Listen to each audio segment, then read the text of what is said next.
According to a New York Times interview Steve Jobs did before his death in 2012, he revealed that he prohibited his kids from using the newly released iPad. "We limit how much technology our kids use at home," Jobs told reporter Nick Bilton. Educators Joe Clement and Matt Miles also stated that in 2007, Gates, the former CEO of Microsoft, implemented a cap on screen time when his daughter started developing an unhealthy relationship to a video game. He also didn't let his kids get cell phones until they turned 14. Today, the average age for a child getting their first phone is 10. Steve Jobs and Bill Gates, two of the most significant figures in recent tech history, raised their kids close to tech-free. Why? It appears that Jobs and Gates knew there were serious risks associated with smartphones. Risks that psychologists and neuroscientists are swiftly becoming aware of. The dangers associated with smartphone usage among teenagers is too high to ignore.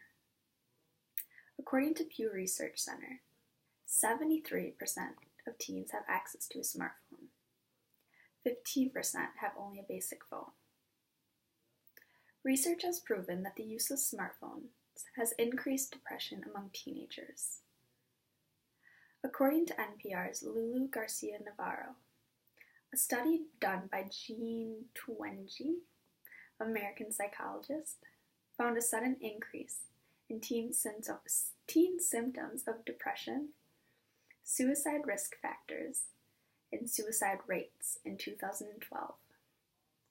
Coincidentally, this was a time when smartphones started to become popular.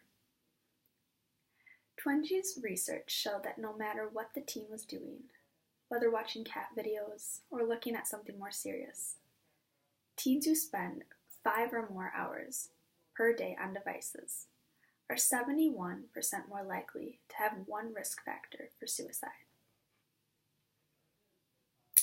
According to Markham Hyde at NewYorkTimes.com, after 2010, teens who spent more time on new media were more likely to report mental health issues than those who spent time on non-screen activities. Social media is a large chunk of the problem. However, it's not limited just to that. As pointed out earlier, Twenge stated that it doesn't matter what type of activity the teen is doing on the phone. So whether it's social media, watching videos, playing a game, or sending memes. According to ScienceDaily.com, teenagers' brains are still so young, and it's easier for them to develop an addiction to a smartphone. This addiction causes an imbalance in the brain. Young Soo, MD professor of neuroradiology at Korea University in South Korea, and his colleagues used MRS to gain unique insights into the brains of smartphone and internet-addicted teenagers. For those of you who don't know what MRS is, it's a type of MRI that measures the brain's chemical composition.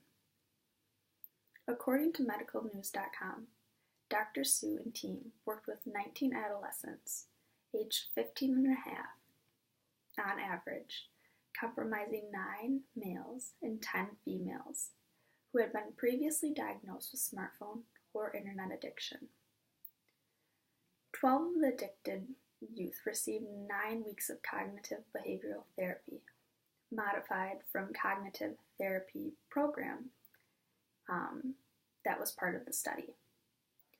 Dr. Soo reported that the addicted teenagers had significantly higher scores in depression, anxiety, insomnia, and severity and impulsivity.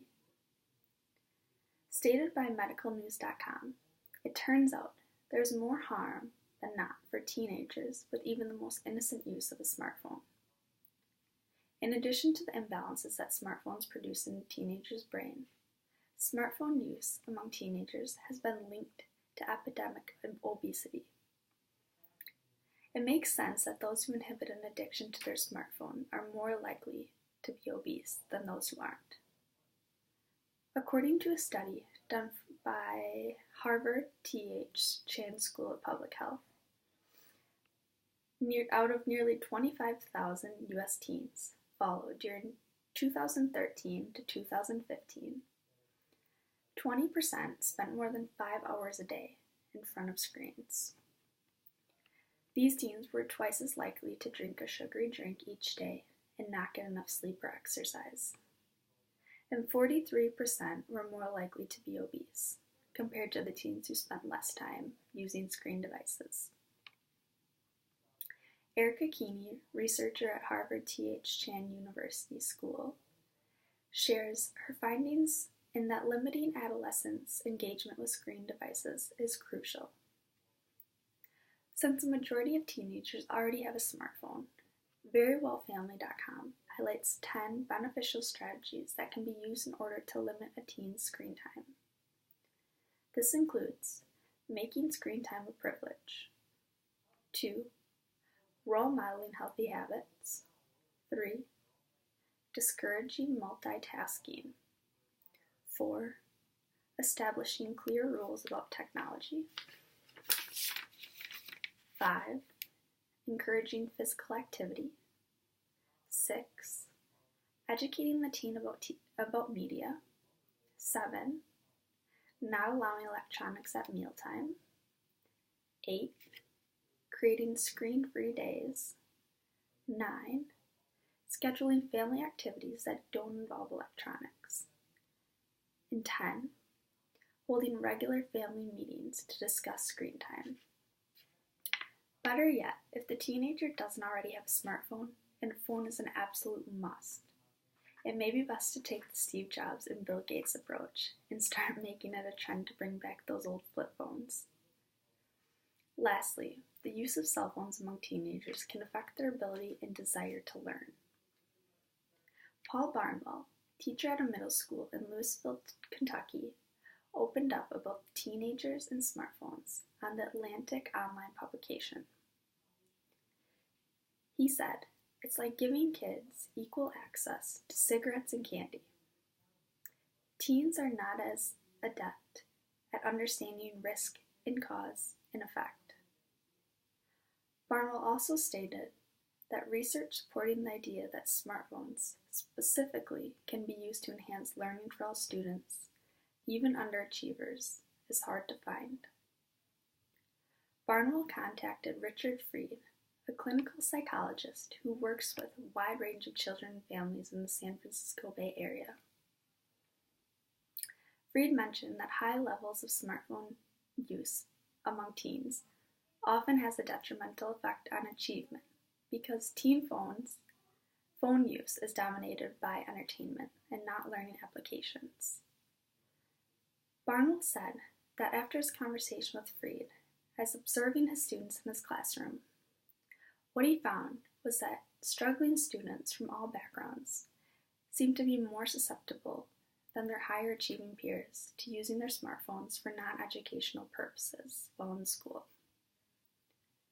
He also mentioned that he's noticed the device does not make a difference.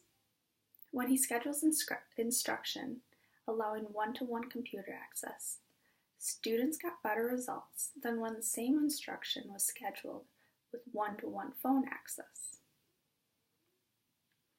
In conclusion, these facts are maybe or maybe not something you've already heard floating around in regard to smartphones. The reason I address this issue with urgency is because the health and well-being of our teenagers are at risk.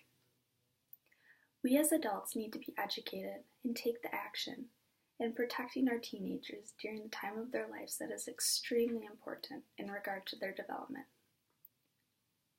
So if you or someone you know has a teenager, please inform and consider this issue of urgency for the sake of their health and the future of our world's population.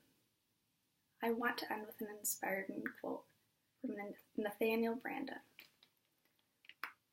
And he says, "The first step towards change is awareness.